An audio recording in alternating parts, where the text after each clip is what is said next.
নমস্কার, আমি রাখি। আমার নতুন আরো একটি ব্লগে আপনাদের সবাইকে স্বাগত জানিয়ে আজকের ব্লগটি শুরু করলাম।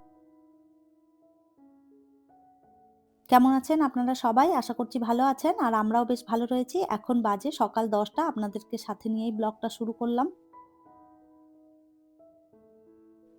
সকালবেলায় ঘুম থেকে উঠে টুকটাক যা কাজকর্ম ছিল বাসি কাজ, সেগুলো সমস্ত কমপ্লিট করেছি। আর এরপরে এই যে স্নান করেছি। স্নান করতে যাওয়ার আগে সমস্ত ঠাকুরের বাসনগুলো মেজে রেখে দিয়ে তারপরে স্নানটা করেছি।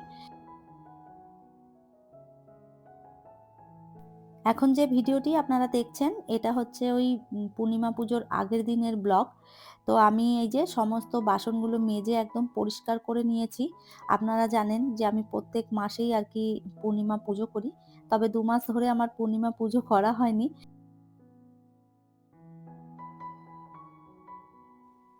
আপনারা যারা আমার প্রতিদিন ভিডিও দেখেন তারা জানবেন যে আমি গত কয়েক মাস ধরে ভীষণ ব্যস্ত ছিলাম ঘর খালি করা নিয়ে। তারপরে এই নতুন ঘরে এসে সমস্তটা গুছিয়ে উঠতে আমার অনেকটা সময় লেগে গেছে। আর এখন চারদিকটা গুছিয়ে একটুখানি ফাঁকা হয়েছি। তো ভাবলাম এই মাস থেকেই পূর্ণিমা পুজোটা শুরু করি। আর পূর্ণিমা পুজো প্রত্যেক মাসেই করি তো। তো ২-৩ মাস যখন পুজোটা হয়নি ভীষণ মনটা খুঁতখুঁত করছিল। তো ভাবলাম সমস্তটা যখন গুছিয়ে নিতে পেরেছি এই মাস থেকেই পুজোটার পরে আর কি শুরু করব। নতুন ফ্ল্যাটে আসার পর এই ১ম এই মাস থেকে পূর্ণিমা পুজোটা আবারও এই যে শুরু করলাম। তো আশা করছি এরপর থেকে আবারও সেই আগের মতন প্রতি মাসেই পুজোটা করতে পারবো। তো যাই হোক সমস্ত বাসনটা মুছে একদম পরিষ্কার করে এখানে রেখে দিলাম। তো সমস্ত বাসনের জলগুলো একদম ভালো করে মুছে নিয়েছি।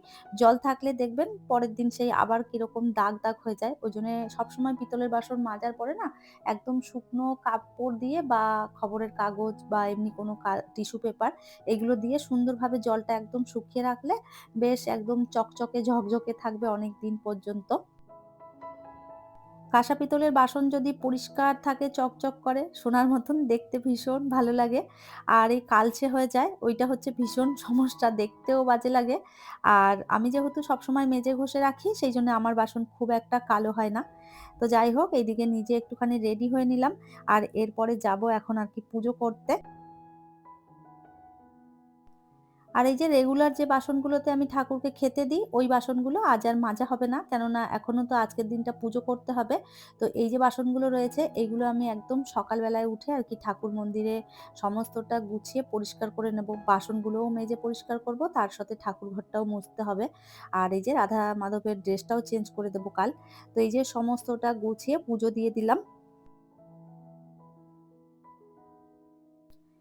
এরপরে এসেছি আমি কিচেনে। সকালবেলায় স্নান-টান করে পুজো করে অনেকটা সময় কেটেছে। এখন প্রায় বাজে 11:30টার মতন।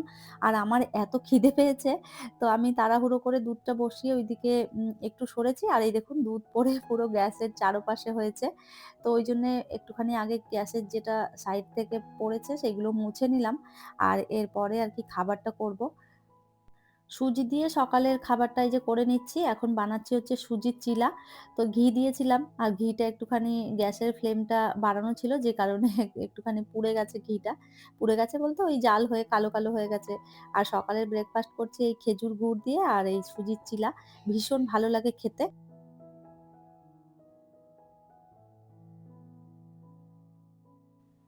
খাবার খেয়ে টুকটাক যা কাটাকাটি দরকার ছিল সেইগুলো সমস্ত করে নিয়েছি। আজকে মাশরুম রান্না করব ব্রোকলি দিয়ে।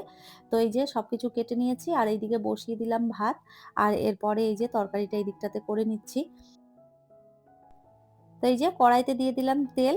তো তেলটা যখন ঢালছিলাম একটা দিদিভাইয়ের কমেন্ট মনে পড়ে গেল। একটা দিদিভাই এর আগের দিনের ব্লগে আমাকে কমেন্ট করেছে যে, "তরকারিতে একটু তেলটা কম দিও।" তো দিদিভাই অনেক চেষ্টা করি তারপরেও কখনো, কখনো একটু বেশি হয়ে যায়। আর যেহেতু অল্প তরকারি এখন রান্না করি যে কারণে তেলটা অল্প দিলেও না মনে হয় যেন অনেকটা হয়ে গেছে।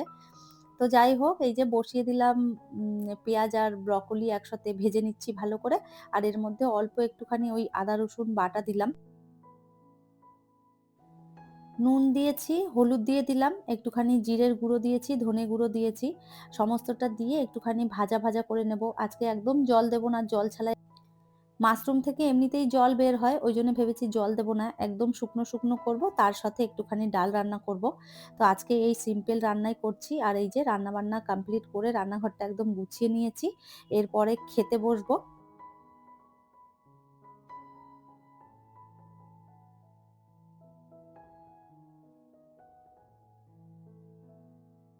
বন্ধুরা, এখন বাজে হচ্ছে 3টে 20, আর আমি এই যে খাওয়া দাওয়া কমপ্লিট করে ড্রেসটা চেঞ্জ করে নিলাম। এখন যাচ্ছি হচ্ছে নিচে, বিবেককে নিয়ে আসবো, স্কুল থেকে আসবে, বাসে এসে ছেড়ে দিয়ে যাবে। বিবেককে নিয়ে এসে তারপরে ওকে ভাত খাইয়ে দেবো। তারপরে যাব হচ্ছে বাজারে, কেননা কাল রয়েছে পূর্ণিমা পুজো, বাজার করতে হবে। তো এই বাজারটা করতেই আর কি যাবো, অনেকটা বেলা হয়ে গেছে। চলুন তাড়াতাড়ি করে বেরোবো, নাহলে আবার দেখা যাবে সন্ধে হয়ে যাচ্ছে। চলুন তাহলে তাড়াতাড়ি করে বিবেককে নিয়ে। বিবেক স্কুল থেকে আসতে আসতে ওই 3:45 মতন বেজে যায়। ভাত খায়, তারপরে ড্রেস চেঞ্জ করে, এই সমস্ত করতে গিয়ে ওর আরো ০.৫ ঘন্টা সময় চলে যায়। প্রায় ওই 4:30 মতন বেজে যায়। তো এই ওকে নিয়ে এসে ভাত খাইয়ে ড্রেস সমস্ত চেঞ্জ করে দিয়ে তারপরে এই যে আমি আর বিবেক দুজনে মিলে বেরিয়েছি পুজোর বাজার করতে। আর এখন এই যে পুজোর বাজার করতে অনেকটা সময় লাগবে। কেননা আপনারা জানেন পূর্ণিমা পুজোর বাজার মানে প্রায় ১-১.৫ ঘন্টা সময় চলে যাবে। ১-১.৫ ঘন্টাতেও হবে কিনা সন্দেহ। কেননা অনেকটা ঘুরে, ঘুরে বাজার করতে হয়। এখানে একটা জিনিস, সেখানে একটা জিনিস। তো এরকমভাবে বাজার করতে গেলে না অনেকটা দেরি হয়ে যায়।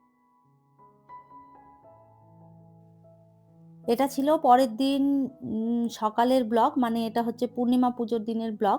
তো আমি ওই বাজার করতে গিয়ে তারপরে এসে আর আমার সেভাবে ব্লগটা কন্টিনিউ করা হয়নি। তো পরের দিন থেকে আবারও শুরু করলাম। সকালবেলায় ঘুম থেকে উঠে আমি বাসি কাজ সেরে স্নান করে নিয়েছি।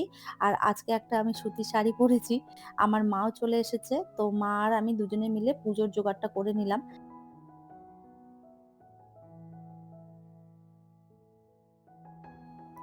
আর এই তো মা কত ফুল নিয়ে এসছে। আজ আর ফুল কিনে আনিনি। মা অনেক রকমের ফুল নিয়ে এসছে, বেলপাতা নিয়ে এসছে। আর এইদিকে আমি সমস্ত প্রসাদগুলো গুছিয়ে নিয়েছি। সিন্নি প্রসাদের জন্য যা, যা প্রয়োজন সব করে নিয়েছি। এখানে ঠাকুর মশাইকে দেওয়ার জন্যে সব ভুর্জিটা গুছিয়েছি। এদিকে ফল কেটে নিয়েছি। এখানে রয়েছে ৫ রকম ফল।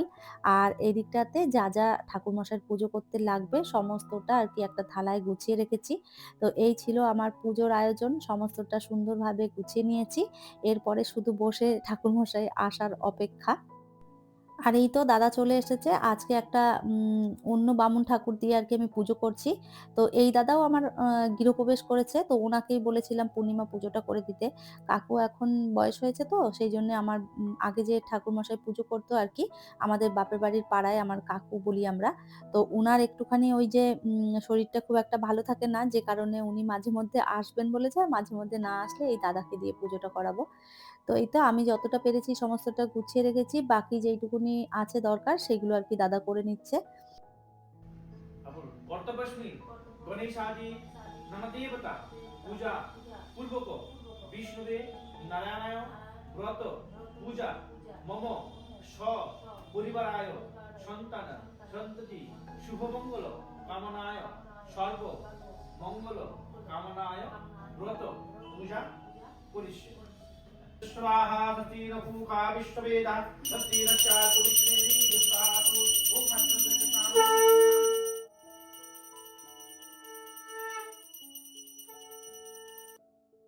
আর এই তো পুজো সম্পূর্ণ হয়ে গেছে। এরপরে দাদা এই যে আরতিটা করে দিলেই হয়ে যাবে। উনাকেও একটু সমস্ত গুছিয়ে প্রসাদটা দিয়ে দেবো দাদাকে। আর বাকি যারা রয়েছে ফ্ল্যাটে ওনাদেরকেও আরকি প্রসাদটা দিয়ে আসবো। তারপরে দুপুরে রান্না বাকি রয়েছে। এখন বাজছে বেলা ১:৩০।